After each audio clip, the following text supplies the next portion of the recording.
नमस्कार दोस्तों, KD commerce classes के यूट्यूब चैनल पर आप सभी का स्वागत है। मैं हूं उमाकांत आनंद और आज के इस वीडियो लेक्चर के अंदर हम बात करने वाले हैं बहुत ही इंपॉर्टेंट कंसेप्ट की। आज का जो मेरा कंसेप्ट है वो है banking sector reforms in India. चूंकि जो यूजीसी नेट कॉमर्स के और यूपीएचएससी कॉमर्स के, इसके अलावा पीजीटी और टीजीटी, जीडीसी, जीआईसी, जो सारे एस्पिरेंट्स हैं, इन सारे एस्पिरेंट्स के लिए बेसिकली बैंकिंग सेक्टर का जो रिफॉर्म है ये बहुत इंपॉर्टेंट है। क्योंकि जब बैंकिंग और फाइनेंशियल इंस्टीट्यूशंस वाले यूनिट की बात आती है तो उस यूनिट का एक बहुत ही ज्वलंत टॉपिक है। और अगर आप प्रीवियस ईयर पेपर की स्टडी करके देखें तो आप पाएंगे कि लगभग हर क्वेश्चन, हर एग्जाम में कहीं ना कहीं कोई ना कोई क्वेश्चन किसी ना किसी ढंग से एग्जाम के अंदर पूछ ही लिया जाता है। तो एक बहुत ही आसान टॉपिक और बहुत ही जबरदस्त टॉपिक है, तो इसको हम लोग यहाँ पे डिटेल के अंदर डिस्कस करेंगे। और मुझे पूरा भरोसा है कि इस पूरा लेक्चर देखने के बाद बैंकिंग सेक्टर रिफॉर्म से कोई भी क्वेश्चन एग्जाम के अंदर नहीं फंसेगा, क्योंकि इससे संबंधित जो भी इंपॉर्टेंट फैक्ट्स हैं, जहां जहां से क्वेश्चन बन सकते हैं, जहां जहां क्वेश्चन बनने की पॉसिबिलिटीज हैं, उन सारे पॉइंट्स को मैंने इस लेक्चर के अंदर कवर अप करने की कोशिश की है। तो चलिए लेक्चर को स्टार्ट करते हैं। और सबसे पहले हम लोग बेसिकली बात करेंगे यहाँ पे कि बैंकिंग सेक्टर रिफॉर्म एक्चुअली में क्या चीज और किन चीजों को बेसिकली डिफाइन करता है। तो अगर हम लोग बात करें, the banking sector is the heart of all economic activities of the country. तो स्टेटमेंट आपसे कहता है कि जो बैंकिंग सेक्टर है वो हमारे देश की जितनी भी इकोनॉमिक एक्टिविटीज हैं उन सभी का क्या है कि हार्ट का काम करता है। जैसे कि ह्यूमन बॉडी में हार्ट का जिस तरीके का रोल है, उसी तरीके से किसी देश की इकोनॉमी के अंदर बेसिकली किसका रोल है, बैंकिंग सेक्टर का रोल है। And small changes in its regulation affect the entire economy. कहा गया कि बैंकिंग सेक्टर के अंदर एक छोटा सा जो चेंज है पूरी इकोनॉमी को क्या करता है, बिल्कुल चेंज कर देता है। यानी बैंकिंग सेक्टर के अंदर एक छोटे से छोटा जो चेंज है पूरी इकोनॉमी को क्या करता है, कंप्लीटली चेंज कर देता है। So the example will have to seen in the demonetization। यानी एक बहुत बेहतर सा एग्जाम्पल इसका देख सकते हैं। आप सभी को ध्यान होगा कि 2016 के अंदर डीमोनेटाइजेशन किया गया था, जिसे हम लोग हिंदी में नोटबंदी कहते हैं। तो देखिए, नोटबंदी जो एक्टिविटी थी उसका इतना तगड़ा इंपैक्ट पड़ा था कि हमारे देश का एक एक व्यक्ति, चाहे वो मिडिल क्लास का हो, चाहे गरीब व्यक्ति हो, चाहे अमीर व्यक्ति हो, सारे व्यक्तियों पर क्या था, डीमोनेटाइजेशन यानी नोटबंदी का कहीं ना कहीं प्रभाव पड़ा था। तो आप देख सकते हैं कि एक जो बेसिक बैंकिंग की एक्टिविटी है वो क्या करती है, पूरे देश के सिस्टम को क्या करती है कि प्रभावित कर देती है। तो अगर उस लिहाज से हम लोग बात करें तो बेसिकली जो बैंकिंग सेक्टर है वो बहुत ही इंपॉर्टेंट हो जाता है। तो बैंकिंग सेक्टर रिफॉर्म के अंदर कई ऐसे चेंजेस हैं जो टाइम टू टाइम होते रहे और उन टाइम टू टाइम चेंजेस को एग्जाम में अलग अलग तरीके से पूछा जाता रहा है। तो चलिए उन्हीं चीज़ों पर हम लोग लगातार डिस्कशन जारी रखेंगे। अब हम लोग बात करेंगे बैंकिंग सेक्टर के परफॉर्मेंस को बेहतर कैसे बनाया जा सकता है। कुछ जो बेसिकली चीज़ें हैं उनको थोड़ा सा आप देखेंगे, यहाँ से बहुत इंपॉर्टेंट मतलब चीज़ें निकल के आएंगी। तो देखिए, the banks are institutions that impinge the country and effect their performance for better than worse. कहा गया कि बैंक ऐसी संस्थान है जो बेसिकली किसी भी इकोनॉमी की परफॉर्मेंस को खराब से बेहतर की तरफ ले जा सकती हैं। अगर कोई इकोनॉमी खराब पोजीशन में हो, खराब परफॉर्मेंस देती हो, तो अगर उसे बेटर करना है तो उसमें बैंक जो है वो सबसे ज़्यादा रोल प्ले करती है। तो इसमें किन किन मामलों में बैंक बेसिकली हेल्प करती है, तो पहली हेल्प उसकी होती है किसमें, कैपिटल अकुमुलेशन में। कैपिटल अकुमुलेशन का बेसिकली मतलब क्या है कि बैंक क्या करती है, सेविंग को मोबिलाइज करती है। छोटे छोटे लोग क्या करते हैं कि बैंकों के माध्यम से अपनी सेविंग बढ़ाते हैं और वही सेविंग्स क्या होती है, बाद में कैपिटल अकुमुलेशन का काम करती है, मतलब कैपिटल को इकट्ठा करने का काम करती हैं। नेक्स्ट देखा जाए, ग्रोथ बाय इंकरेजिंग सेविंग। किसी भी देश का ग्रोथ तभी हो सकता है, या किसी इंडिविजुअल व्यक्ति की बात करें, किसी इंडिविजुअल आदमी का भी ग्रोथ तभी पॉसिबल है जब वो पर्सन क्या करे, जब वो पर्सन बेसिकली मोबिलाइज करे सेविंग को। जब सेविंग आपके पास होंगी, पैसे बचाने की आदत होगी, तभी आपके पास पैसे इकट्ठा होंगे, देन आप क्या होगा, देन तभी आप इकोनॉमिक एक्टिविटीज में कंट्रीब्यूशन कर सकते हैं। नेक्स्ट है आपका mobilising the capital. Capital mobilise करने का मतलब क्या है कि कैपिटल को मूव करना। जैसे एग्जांपल के लिए आपके पास पैसे हैं, बहुत सारे पैसे आपके पास रखे हैं, लेकिन चूंकि बैंकें नहीं हैं तो उन पैसों को एक्चुअली रखेंगे कहाँ, तो दैट मीन्स कहीं ना कहीं देखा जाए मोबिलाइजेशन ऑफ सेविंग काफी इंपॉर्टेंट है। जैसे पुराने समय में हम लोग देखें तो पहले क्या था कि बैंकें नहीं थी, तो लोगों के पास जो पैसा होता था लोग जमीन के अंदर गाड़ देते थे, लोग कहीं पर सुरक्षित रखते थे। तो उससे क्या था कि पैसा अगर आपके पास है, सिर्फ आपके ही पास है, तो वो इकोनॉमी के अंदर कोई भी रोल प्ले नहीं कर रहा। तो दैट मीन्स कि मोबिलाइजेशन ऑफ सेविंग जो है वो बैंकों के आने से काफ़ी तेजी से बढ़ा और उसका परिणाम ये है कि आज की डेट में हमारे देश के अंदर जो मतलब डेवलपमेंट है वो काफ़ी हद तक बेटर हो रहा है।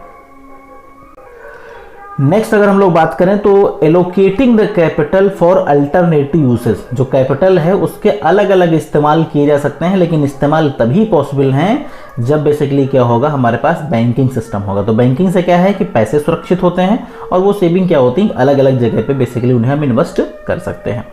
अब हम लोग बात करने वाले हैं reason behind the banking sector reforms in India. Bharat के अंदर जो बैंकिंग सेक्टर है उसके पीछे कौन कौन से रीजन रिस्पॉन्सिबल हैं। तो जो पहला रीजन है वो आपकी स्क्रीन पे आपको विजिबल हो रहा होगा। कहा जा रहा है कि the Indian economy witnessed a series of difficulties, यानी भारत की इकोनॉमी में बहुत सारे डिफिकल्टीज देखने को मिली, जैसे कि अनसर्टेन पॉलिटिकल सिचुएशन, यानी कि पॉलिटिकल सिचुएशन कभी भी चेंज हो जाती देश में। परसिस्ट फिजिकल इम्बैलेंस, यानी कि जो फिजिकल इम्बैलेंस है बेसिकली, यानी कि जो गवर्नमेंट के रेवेन्यू एक्सपेंडिचर है उनका जो बैलेंस है वो लगातार घटता बढ़ता रहता है। नेक्स्ट है आपका डबल डिजिट इन्फ्लेशन, महंगाई दर जो है पहले से काफ़ी ज़्यादा तेज हो गई है। और एक सबसे बड़ा ज्वलंत समस्या कौन सी है आपकी, बैलेंस ऑफ पेमेंट। यानी बैलेंस ऑफ पेमेंट का मतलब क्या है कि हमारे देश की जो कंट्री है वो दुनिया की और कंट्रीज के साथ जो भी बेसिकली फाइनेंशियल और मॉनेटरी ट्रांजैक्शन करती हैं उनका क्या स्टेटमेंट होता है। इस पर एक अलग से वीडियो लेक्चर भी हमने प्रोवाइड किया है हमारी बैंक, उसकी आप जाइएगा बेसिकली इंटरनेशनल बिजनेस वाले यूनिट के अंदर, वहाँ पे आपको बाकायदा कंप्लीट लेक्चर भी मिल जाएगा। नेक्स्ट हम लोग अगर बात करें द फिजिकल सिचुएशन, हमारे देश की जो फिजिकल सिचुएशन है वो 90s के अंदर बहुत ही खराब हो गई थी और उसके बाद एक बार फिर से ये 1990 और 1991 का जो टाइम पीरियड था, इधर भी फिर हमारी जो सिचुएशन थी वो काफ़ी क्रिटिकल सिचुएशन हो गई थी। तो उस टाइम पे कहीं ना कहीं ज़रूरी था कि हमें बेसिकली इन्फ्लेशन भी उस टाइम बढ़ा हुआ था, तो कहीं ना कहीं ज़रूरी था कि इस इकोनॉमी को दुरुस्त करने के लिए इस सिचुएशन से हमें बाहर निकाला जाए। अब हम लोग देखिए बात करेंगे इसमें कुछ और बेसिकली रीजन्स कौन कौन से हैं। तो एक और रीजन आपका है जो आपका ग्रोथ था रियल जीडीपी का, वो उस तरीके का ग्रोथ नहीं हो पा रहा था जिस तरीके का ग्रोथ हमारी देश के रिक्वायरमेंट चाहती थी। यानी उस समय हमारे देश पे लोअर इंडस्ट्रियल ग्रोथ था और बेसिकली ज़्यादातर लोग जो थे वो किस पे डिपेंडेंट थे, एग्रीकल्चर पे। तो कहीं ना कहीं ज़रूरी है कि जो भी देश डेवलप्ड कंट्रीज़ हैं वहाँ पे इंडस्ट्रियल ग्रोथ का जो कंट्रीब्यूशन है आपका जीडीपी में वो ज़्यादा है, एग्रीकल्चर का कम है। और हम लोग उस सिचुएशन में थोड़ा सा पीछे थे, तो कोशिश थी सरकार की कि हम उस चीज़ को वापस कवर अप कर पाएँ।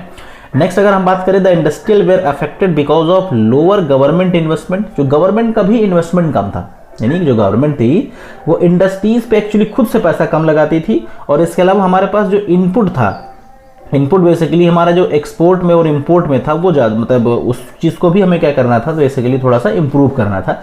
यानी इंपोर्ट को मुझे हमें कम करना था और एक्सपोर्ट को हमें बढ़ावा देना था। तो ये कुछ बेसिकली रीजंस थे जिन रीजंस की वजह से बैंकिंग सेक्टर को बढ़ावा देना बहुत ही जरूरी हो गया, क्योंकि बैंकिंग ही सेक्टर ऐसा सेक्टर था जो इन सारी चीज़ों में बेसिकली कह सकते हैं कि अगर कहीं पर बेसिकली मतलब धुआं जल रहा हो तो उसमें अगर आप माचिस डाल दें, मतलब तीली लगा दें माचिस की, तो उससे आग लग जाएगी। दैट मीन्स वही काम कहा गया कि अगर थोड़ी सी आग हो तो उसमें पेट्रोल डाल दें तो उससे क्या होता है कि वो चीज़ तेज़ी से आ जाती है। तो दैट मीन्स कि बैंकिंग सेक्टर ने कुछ यही काम किया बेसिकली इंडियन इकोनॉमी के साथ। अब हम बात करेंगे objective of banking sector reforms in India. तो भारत के अंदर ऑब्जेक्टिव कौन कौन से हैं, क्योंकि ये क्वेश्चंस बन सकते हैं। एग्जाम का पैटर्न क्या है कि एग्जाम को आप किसी भी एंगल से हल्के में नहीं ले सकते, और खासतौर पर यूजीसी नेट के जो एस्पिरेंट हैं वो बिल्कुल अपने दिमाग से निकाल दें कि एग्जाम के अंदर क्वेश्चन बिल्कुल पूछा जाएगा कि बैंकिंग सेक्टर रिफॉर्म में नरसिम्हम कमेटी कब हुई थी। ऐसे क्वेश्चंस अब नहीं आते हैं, ये वो जमाना बिल्कुल चला गया। आज की डेट में जो क्वेश्चन आते हैं बहुत कंसेप्चुअल आते हैं। क्वेश्चन के अंदर पूछा जाएगा कि निम्नलिखित में से कौन सा ऑब्जेक्टिव बैंकिंग सेक्टर रिफॉर्म का नहीं है। तो अगर आपने पढ़ा नहीं होगा तो भाई साहब इसका आंसर सही नहीं कर पाएंगे, क्योंकि बहुत सारे ऐसे मेरे जानने वाले हैं और आपके भी बहुत सारे ऐसे एस्पिरेंट होंगे जो आपसे कहेंगे कि भैया मैं 5 टाइम नेट्स हूँ। तो 5 टाइम नेट होने का मतलब समझ रहे हैं, इसका मतलब है कि वो सिर्फ नेट ही क्वालिफाई कर पाते। क्यों? क्योंकि उन्हें क्वेश्चन पढ़ने का जो ढंग पुराना है वही फॉलो कर रहे हैं। अगर आपको जीआरएफ लेना है, अगर आपको यूपीएचएससी में असिस्टेंट प्रोफेसर की पोस्ट लेनी है, तो कहीं ना कहीं आपको कंसेप्चुअली, थ्योरेटिकली और फैक्ट वाइज सारे पैटर्न पे क्वेश्चन को समझना पड़ेगा, क्योंकि क्वेश्चन का जो पूछने का ढंग था मतलब आज की डेट में एग्जाम के अंदर बिल्कुल चेंज हो गया। इसलिए अपनी पढ़ने की स्ट्रेटजी को बिल्कुल चेंज करना पड़ेगा। खैर, तो अगर ऑब्जेक्टिव की बात करें तो जो पहला ऑब्जेक्टिव है आपका, objective to improve the overall performance of Indian banking sector. तो पहला ऑब्जेक्टिव क्या था कि भारत के अंदर जो भी बैंकिंग सेक्टर है उसकी ओवरऑल परफॉर्मेंस को इंप्रूव करना। दूसरा था आपका aimed at bringing transformational changes in structure, efficiency and stability in banking sector. यानी बैंकिंग सेक्टर के अंदर ट्रांसफॉर्मेशनल चेंजेस लाने। ट्रांसफॉर्मेशनल चेंजेस का मतलब ऐसे चेंजेस लाने जो इकोनॉमी को बिल्कुल बूस्टअप कर दे, और साथ ही साथ हमारे देश की जो बैंकिंग सेक्टर है उसे क्या करना, उसमें स्टेबिलिटी लाना। स्टेबिलिटी बहुत इंपॉर्टेंट है कि हमारे देश के अंदर इन्फ्लेशन रेट कंट्रोल में रहे, चीज़ें कंट्रोल में रहे, तो वो चीज़ भी बहुत ज़्यादा इंपॉर्टेंट रोल प्ले करती थी। नेक्स्ट हम लोग बढ़ेंगे कुछ और ऑब्जेक्टिव्स की ओर इसमें बेसिकली। तो कुछ इसके जो ऑब्जेक्टिव हैं आप उनको हाईलाइट देखिए किया गया है यहाँ पे। तो पहला ऑब्जेक्टिव आपका आपकी स्क्रीन पे है, Indian bank internationally competition and encourage them to play effective role. हमारे भारत की जो बैंकिंग थी वो सिर्फ देश तक ही लिमिटेड थी पहले, तो इसमें कोशिश की गई कि उनको हम लोग इंटरनेशनल बैंकिंग कंपटीशन के अंदर इन्वॉल्व करें और बेसिकली कंपटीशन को इंकरेज करें, क्योंकि जब कंपटीशन इंकरेज होगी मजा तभी आएगा, क्योंकि कहा जाता है कि लड़ाई वही बेटर होती है जो बराबरी की हो। तो दैट मीन्स कंपटीशन का होना यहाँ पे बहुत ही इंपॉर्टेंट है।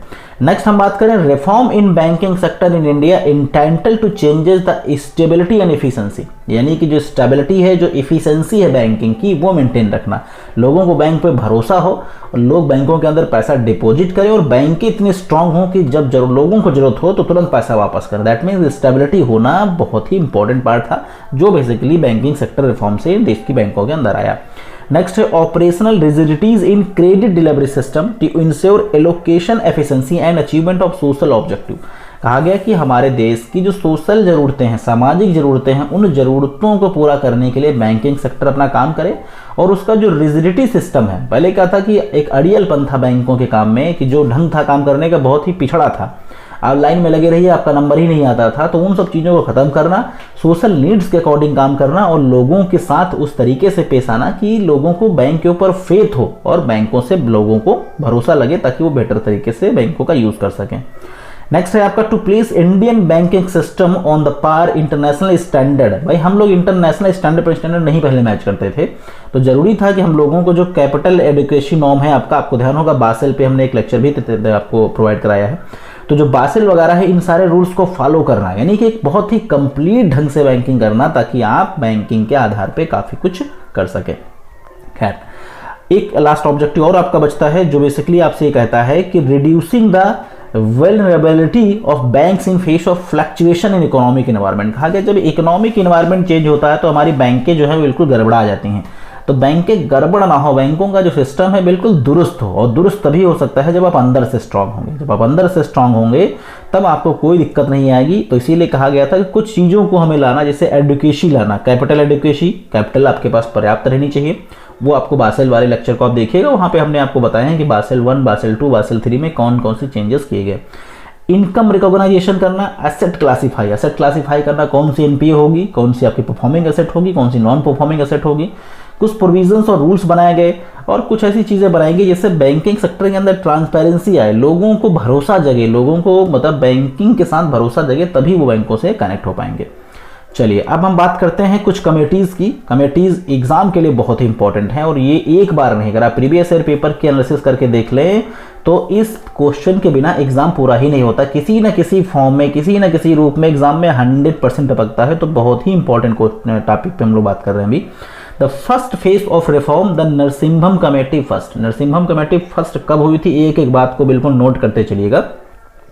To rebuild the financial health of commercial bank and to make their functioning efficient and profitable. इसका ऑब्जेक्टिव क्या था, ये इसलिए बनाई गई कि हमारे देश की जो फाइनेंशियल हेल्थ है, जो कॉमर्शियल बैंकों के फाइनेंशियल हेल्थ है वो इंप्रूव हो और इनकी जो बैंकिंग की फंक्शनिंग है वो इफेक्टिव एंड प्रॉफिटेबल हो। ध्यान रखिएगा, इफेक्टिव एंड प्रॉफिटेबल। इफेक्टिव ही होना इंपॉर्टेंट नहीं भाई साहब, प्रॉफिट भी कमाना जरूरी है, क्योंकि अगर कहीं कहावत कही जाती है गाँव के अंदर कि घोड़ा अगर घास से दोस्ती करेगा तो खाएगा क्या। दैट मीन्स कि अगर बैंकिंग ऑर्गेनाइजेशन प्रॉफिट नहीं कमाएंगी तो अपने काम को बहुत ढंग से कैसे कर पाएंगी। तो दैट मीन्स कि ये भी ऑब्जेक्टिव था कि एफिशिएंटली वर्क करें और प्रॉफिट भी कमाएं। The government of India appointed high level committee, और इसके लिए जरूरी था कि गवर्नमेंट ऑफ इंडिया को एक हाई लेवल कमेटी रखनी पड़ी। ध्यान से समझिएगा, फर्स्ट फेज किस लिए बनाया गया कि हमारे देश की बैंकिंग की फंक्शनिंग बेटर हो, साथ में प्रॉफिट कमाया जाए। ये बड़ा चैलेंजेस काम था। इसके लिए जरूरी क्या था कि एक हाई लेवल कमेटी बनाई जाए। तो हाई लेवल जो कमेटी गठित की गई जिसका नाम था the committee on financial system, जिसे हम शॉर्ट में CFS भी बोल सकते हैं। एक क्वेश्चन के अंदर पूछा जा सकता है, the committee on financial system is related to which one of the following committee. तो ये जो CFS है वो किससे संबंधित है, नरसिम्हम कमेटी फर्स्ट से संबंधित है। इसके चेयरमैन कौन थे, M नरसिम्हम इसके चेयरमैन थे। M नरसिम्हम चेयरमैन थे, बिल्कुल ये बात को कहीं पर नोट करके रखिएगा। नेक्स्ट क्वेश्चन, नेक्स्ट फैक्ट्स पे बात करेंगे। It was committee of 9 member along with mister N Narasimham. Question पूछा जा सकता है पहली जो आपकी फाइनेंस बैंकिंग सेक्टर कमेटी थी उसके अंदर कितने मेंबर थे, तो उसके अंदर 9 मेंबर थे, जिसके चेयरमैन बेसिकली कौन थे, वो एम नरसिम्हम थे। 9 लोगों की कमेटी गठित की गई थी। बातों को नोट करते चलिएगा।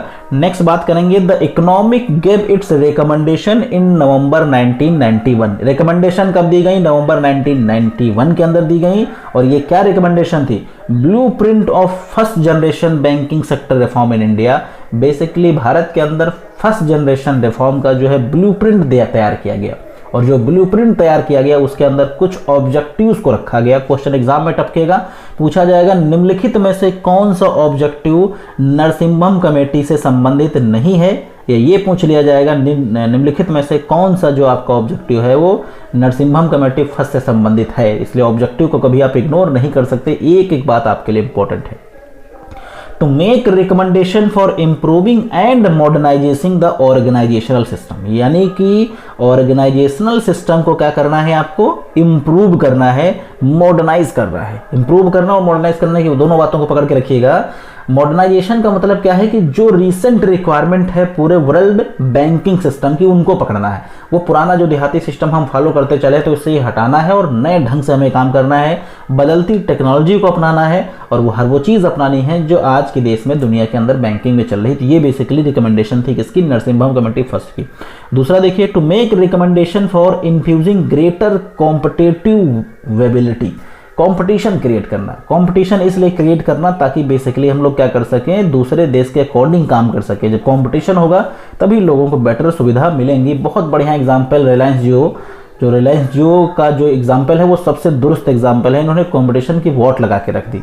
इससे पहले 4G लोग जानते नहीं थे, और जब जियो आया तो उसने वो कंपटीशन स्टार्ट करी कि आज के डेट में आप देखिए सारी कंपनियां बेटर से बेटर सुविधाएं सस्ते पे दे रहे हैं। नेक्स्ट हम लोग देखें, to examine the cost composition and education of the capital structure. पहले क्या था, बस काम चल रहा था, पहले बैंकिंग चल रही थी, कोई मतलब नहीं था, कोई मतलब नहीं था, कोई ऑब्जेक्टिव नहीं था। अभी क्या है कि कॉस्ट को आपको एग्जामाइन करना, कंपोजिशन देखना, कॉस्ट कंपोजिशन समझना, कैपिटल की एक्यूरेसी को देखना, कैपिटल स्ट्रक्चर क्या है आपका, यानी कौन से रिकमेंडेशन, कौन कौन सी चीज़ें जरूरी हो सकती है, इन सब पे फोकस करना। यानी बिजनेस सिर्फ और सिर्फ ऐसे नहीं करना, उसके पीछे कुछ पर्पज़ हो, और पर्पस को पूरा करने के लिए जी जान लगा दी जाए। वो सिस्टम के साथ बैंकिंग सेक्टर का ने काम करना स्टार्ट किया। चलिए, तो अब हम लोग बढ़ेंगे, कुछ बहुत ही ज़बरदस्त इंफॉर्मेशन इससे संबंधित है जो आपके लिए बहुत इंपॉर्टेंट है। 1 मिनट, जी। तो देखिए, रिकमेंडेशन ऑफ कमेटी, ये स्क्रीनशॉट लेके रख लीजिए। ये भाई साहब 1 नंबर आपको 100% दिलाएगा एग्जाम के अंदर। रिकमेंडेशंस आपकी जो कमेटी की थी वो कौन कौन से रिकमेंडेशन थी, क्वेश्चन डायरेक्ट टपकता है एग्जाम के अंदर कि जो आपका नरसिम्हम कमेटी फर्स्ट थी या फर्स्ट जनरेशन जो बैंकिंग रिफॉर्म थे उसमें निम्नलिखित में से कौन सी रिकमेंडेशन थी। तो पहली जो रिकमेंडेशन थी वो थी ऑटोमनी इन बैंकिंग, यानी बैंकिंग के अंदर ऑटोनोमी सिस्टम को लाया जाए ताकि बैंकें प्रॉपर ढंग से काम कर सकें। बैंकों का अपना काम करने का ढंग हो, अपना स्टाइल हो, उसी तरीके से बैंक काम करें। नेक्स्ट है performing the role of RBI. RBI का जो रोल होगा वो कितना होगा। अब ऐसा नहीं कि आरबीआई हर मामले में मतलब दिक्कत पैदा कर रही है, तो हर मामले में दिक्कत पैदा करना भी गलत है। तो उसके रोल डिसाइड कर दिए गए कि भाई तुम आरबीआई हो, सेंट्रल बैंक हो, अपने आपकी सर्टेन पावर है, उन्हीं पे आप बात करोगे। ऐसा नहीं है कि जब मन हो तब आप जाके कुछ भी पूछ लेते हो, तो वो नहीं, यानी सर्टेन पावर डिसाइड की गई। Changes in CRR and SRR, CRR और SRR में किस लेवल तक चेंज होगा, ये बात पे बिल्कुल डिस्कशन किया गया कि भाई CRR आप इससे इतना घटा सकते हो, जब मन हो तब घटा दो, जब मन हो बढ़ा दो, ये नहीं, कोई ढंग होगा और तरीके से काम करेंगे। नेक्स्ट, रिकवरी ऑफ डेप्थ कैसे रिकवर करना है। पहले क्या था कि हमारे देश की जो बैंकिंग संस्थान से तो वो हमेशा NPA में ही रहते थे, NPA का नॉन परफॉर्मिंग एसेट, यानी कि कुल मिला के पैसा दे दिया, पैसा मिलता ही नहीं था। तो रिकवरी से संबंधित कुछ टाइट टूल्स बनाए गए ताकि हम लोग पैसे को रिकवर भी कर सकें। नेक्स्ट है फ्रीडम ऑफ ऑपरेशन। बैंकों को छूट दी गई कि आप मजे से काम करो, ढंग से काम करो, बस काम बेटर करने की कोशिश करो। नेक्स्ट है लोकल एरिया बैंकें। लोकल एरियाज के अंदर बैंकें इस्टेब्लिश की गई। पहले क्या होता था, 5-5, 10-10 किलोमीटर तक बैंकें नहीं। अब जब 10 किलोमीटर 20 किलोमीटर भाई साहब बैंक नहीं होगी तो लोग पैसा जमीन में नहीं गाड़ेंगे तो क्या करेंगे। क्योंकि मान लीजिए हमने 20 किलोमीटर दूर पर बैंक में पैसा जमा किया और अचानक कोई बीमार पड़ जाए, तो 20 किलोमीटर जाते समय वो जो आदमी बीमार रहा होगा, और चूंकि बैंकों का सिस्टम आप समझते ही हैं कि बैंकों के अंदर खुद जाओ, साइन करो, फॉर्म भरो, तब पैसा पहले मिलता था। ATM तो अभी हाल ही में आए हुए हैं, तो दैट मीन्स कि इसके लिए लोकल एरिया बैंक बनाई गई ताकि जाओ फटाक से पैसा निकालो, अपनी दिक्कत सुल जाओ। नेक्स्ट आपका है प्रूडेंशियल नॉर्म्स, कुछ ऐसे नॉर्म्स बनाए गए जिससे वर्किंग को थोड़ा सा इफिशिएंसी मिल सके, आसानी मिल सके। नेक्स्ट है एंट्री ऑफ फॉरेन बैंक, जो विदेशी बैंकें थी उनको भी फर्स्ट जनरेशन रिफॉर्म के अंदर एंट्री मिली। एग्जाम के अंदर डायरेक्ट क्वेश्चन पूछा जाएगा कि the entry of foreign bank in India is allowed from which one of the following recommendation, किस रिकमेंडेशन के द्वारा फॉरेन बैंकों को भारत में अलाउ किया गया। तो एग्जाम के अंदर जो ऑप्शन होगा उसके अंदर ऑप्शन होगा एम नरसिम्हम कमेटी, तो यही इसका सही ऑप्शन हो जाएगा। आई थिंक क्वेश्चन आपको जो कंसेप्ट है वो समझ आ रहा होगा। अब हम बात करेंगे सेकेंड फेज ऑफ रिफॉर्म, इसका जो सेकेंड फेज है वो कब आया। तो इसका सेकेंड फेज आया 1998 के अंदर। Government setup a committee on banking sector reform in India again, दोबारा फिर से बैंकिंग सेक्टर पर क्या कमेटी बनाई गई और चेयरमैन फिर नहीं बदले गए, चेयरमैन इस बार फिर से एम नरसिम्हम ही इसके चेयरमैन थे। और उन्होंने बेसिकली क्या किया, to review the progress of banking sector. इससे पहले जो हमने बैंकिंग सेक्टर रिफॉर्म बनाया था उसके प्रोग्रेस को चेक करना। प्रोग्रेस का मतलब है कि चेक करना कि यार उस पर कुछ काम वाम हुआ है कि भैया जो चीज़ें पड़ी थी सब वैसे ही पड़ी हुई हैं, दैट मीन्स की चेंजेस को चेक करना। And chart a programme of financial sector reform, यानी बेसिकली क्या किया, एक सिस्टम तैयार किया गया जिससे उस पहले वाली चीज़ों को क्या किया गया, क्रॉस चेक किया गया और कुछ और नई रिकमेंडेशन दी गई। And necessary to strengthen the Indian financial system, क्योंकि जरूरी है अगर आप कभी किसी चीज़ को स्ट्रेंथ करना चाहते हैं तो आपको रिव्यू करना बहुत जरूरी है। मेरे बहुत सारे साथी ऐसे होंगे जो एग्जाम की प्रिपरेशन में जी जान लगाते हैं लेकिन वो मल्टीपल चॉइस क्वेश्चंस और टेस्ट सीरीज के प्रैक्टिस नहीं करते हैं, और एग्जाम के अंदर जब क्वेश्चन आता है तो वो कंफ्यूज आ जाते हैं कि कौन सा क्वेश्चन पढ़ा था कौन सा नहीं पढ़ा था। कभी कभी तो ऐसा लगता है कि कॉमर्स के पेपर में 50 क्वेश्चन हिस्ट्री के पूछे गए थे। तो इसके पीछे भाई साहब रीज़न यही है कि उसकी प्रैक्टिस नहीं, उसका रिव्यू नहीं किया। तो रिव्यू करना बहुत ही जरूरी है, तभी आप किसी भी एग्जाम को क्वालिफाई कर सकते हैं। दैट मीन्स कि यहाँ पे क्या है कि हम लोग क्या करेंगे, फाइनेंशियल सेक्टर को स्ट्रेंथ करना था। पहले क्या किया, पहली कमेटी हुई और दूसरी बार उसको रिव्यू किया जा रहा। अब चूंकि रिव्यू करेंगे तो कुछ कमियां पाएंगे और कुछ चीज़ें उसमें हम क्या करेंगे, फिर से ऐड करेंगे। सेम काम सेकंड के अंदर हुआ। तो सेकंड कमेटी की जो रिकमेंडेशन है वो बेसिकली कब है, the committee recommended that bye 2000, ध्यान रखिएगा सेकंड कमेटी की रिकमेंडेशन कब आई, सन 2000 के अंदर आई। Entire portfolio government securities should be market, to market there should be 5% weightage for the risk, यानी मार्केट रिस्क का जो वेटेज होगा वो कितना होगा, 5% गवर्नमेंट के लिए। एंड अप्रूव्ड सिक्योरिटी के लिए जो होगा बेसिकली क्या होगा, 0 होगा। तो ध्यान रखिएगा जो आपका गवर्नमेंट के लिए वेटेज है आपका मार्केट शेयर का वो 5%, बाकी अप्रूव्ड के लिए क्या है 0%। The report also mention that risk weightage for government यानी रिस्क वेटेज गवर्नमेंट के लिए 5%। क्वेश्चन पूछा जा सकता है कि गवर्नमेंट के लिए 5% रिस्क वेटेज जो होगा वो किस कमेटी से संबंधित है, तो सेकंड कमेटी से संबंधित है। नेक्स्ट हम लोग बात करेंगे यहाँ पे कुछ और चीजें जो इससे संबंधित थी, तो इनको आप लोग ध्यान से देखेंगे, बहुत ही इंपॉर्टेंट पार्ट है। इसकी जो रिकमेंडेशन है वो क्या है, तो इसकी रिकमेंडेशन है डेवलपमेंट फाइनेंशियल इंस्टीट्यूशंस। हमारे देश में फाइनेंशियल इंस्टीट्यूशंस पहले नहीं थे, तो हमें क्या करना, फाइनेंशियल इंस्टीट्यूशंस को डेवलप करना। स्ट्रॉन्ग बैंकिंग सेक्टर को स्ट्रॉन्ग बनाना, इतना मजबूत बनाना कि देश के अंदर कोई भी आपदा हो तो हमारी बैंकिंग सेक्टर उसमें खड़े रहे। नेक्स्ट है no idea of performing asset, the idea of performing asset. NPA शब्द जो है सन 2000 के अंदर पहली बार आया। इससे पहले लोग जानते ही नहीं थे एनपीए क्या होता है। तो नॉन परफॉर्मिंग एसेट का मतलब क्या होता है, वो पैसा जो बैंकों ने कस्टमर को उधार दिया है वो पैसा कस्टमर से रिकवर नहीं हो पा रहा। जैसे मान लीजिए हम बैंक हैं, वैसे बैंक नहीं मान लेते हैं कुछ समय के लिए। मान लीजिए हमने किसी को 50,000 रुपये दिया मिस्टर राम को, और राम जो थे वो बाय नेचर क्या थे, वो थोड़ा सा चोर प्रवृत्ति के आदमी थे। उन्होंने क्या किया कि 90 दिन तक पैसा वापस ही नहीं किया। जो सर्टेन टाइम पीरियड था उस टाइम पीरियड के बाद ही पैसा नहीं वापस किया। हमने प्रयास भी कर लिए लेकिन पैसा नहीं मिला, तो क्या होगा, ये बैंक मान लेगी एनपीए, नॉन परफॉर्मिंग एसेट। हालांकि इसके कुछ रूल्स हैं, वो चीज़ हम लोग कभी डिटेल में डिस्कस करेंगे, यहाँ से बेसिक बात को समझ रहे हैं। नेक्स्ट है capital adequacy and टाइटिंग the provision norm, यानी जो कैपिटल एडुकेसी है और जो आपके प्रोविजन नॉर्म्स हैं उन्हें क्या करना, उन्हें टाइट करना। उन्हें टाइट इस वजह से करना है क्योंकि अगर कैपिटल एडुकेसी पे काम नहीं करेंगे, हमेशा ध्यान रखना, अगर आप अपनी पूंजी पे काम नहीं करोगे तो कभी भी आगे नहीं बढ़ सकते। कहावत कही जाती है, if you want to increase your earning you increase your learning. That means कि हम आप अगर स्टूडेंट बात करें तो हम आपकी पूंजी क्या है, हम आपकी पूंजी भाई साहब पढ़ाई है। जितनी तगड़ी पढ़ाई हम लोग कर लेंगे बीइंग अ टीचर, उतना बेटर हम लोग क्या कर पाएंगे, आप लोगों को प्रोवाइड कर पाएंगे, यानी स्टूडेंट को प्रोवाइड कर पाएंगे। तो दैट मीन्स कैपिटल एडुकेसी इसलिए बिजनेस के लिए, तो कैपिटल की शुद्धता को मेंटेन करना, एडुकेट कैपिटल हो, उसके लिए कुछ प्रोविजन बनाएंगे, कुछ रूल्स बनाएंगे। नेक्स्ट है इस rural and small industrial credit, यानी जो ग्रामीण क्षेत्र है और जो छोटी इंडस्ट्रीज हैं उनको उधार की व्यवस्थाएं की जाए, उन बिजनेस को क्या किया स्ट्रेंथ किया जाए, क्योंकि हमारे देश में स्मॉल स्केल इंडस्ट्रीज का जो बेसिकली ग्रोथ है वो सेकंड कमेटी के बाद से थोड़ा तेज हुआ, क्योंकि सन 2000 के बाद से स्मॉल स्केल इंडस्ट्रीज ने काम करना स्टार्ट किया। और जो देश की बदलती सूरत आप आज देख रहे हैं वो फिलहाल जो है वो पिछले 20 साल में लगातार बैंकिंग का जो कंट्रीब्यूशन है उसकी वजह से है। तो आई थिंक ये जो लेक्चर आपने देखा मुझे लग रहा कि काफ़ी हेल्पफुल आपके लिए रहा होगा, काफ़ी इफेक्टिव रहा होगा।